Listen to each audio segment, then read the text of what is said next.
பெண்களுடைய வாக்கை இழுப்பதற்கு, பெண்களை ஏமாற்றுவதற்கு, தனக்கு இருக்கக்கூடிய இந்த கெட்ட பெயரை இதெல்லாம் சரி செய்வதற்கு, பெண்களை ஏமாத்தணும் முடிவு பண்ணி ஒருத்தன் ஒரு திட்டத்தை போட்டு கொடுத்தா எப்படி இருக்கும்? அதைத்தான் 5 லட்ச ரூபா தாரேன், பேருந்தில் ஃபுல்லாக இலவசம், பெண்கள் பாதுகாப்புக்கு என்று அஞ்சலியம்மாள் நீதிமன்றம், அப்புறம் அண்ணன் சீரு, கடைசியானது தாய்மாமன் தங்க மோதமை. பெத்த பிள்ளைகளுக்கு முதல்ல அப்பனாரு, அப்புறம் நீ தாய்மாமனா இருக்கலாம். அண்ணன் சீமான் அடிக்க சொல்லுவாரு, முதல்ல நீ ஆத்தாளுக்கு மகனாடுறா, அப்புறம் அத்தைக்கு மருமகனா இருக்கலான்னு. இவங்க என்னன்னா ஒவ்வொரு பிள்ளைக்கும் தங்க மோதிரத்தை போட போறாராம்.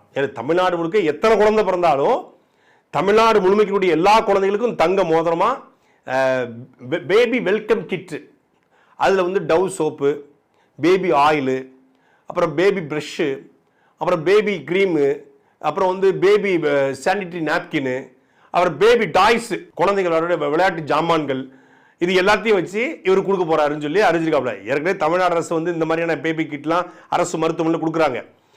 இதையே தான் திருப்பி எந்த புதுசும் இல்லை, ஏற்கனவே இருப்பதை, ஏற்கனவே இருக்கக்கூடிய சிசிடிவி, நான் புதரொழிப்பு வாரிய மாதிரி எல்லா டார்க்கான பிளேசஸ்லாம் கேமரா போட்டு வச்சிருவாரு, இருட்டு பகுதிகள்லாம் கேமரா போட்டுருவேன், நாட்டையே சிசிடிவியால மூழ்கடிச்சிருவேன் அப்படின்னு சீமான் ஏற்கனவே சொல்லிட்டு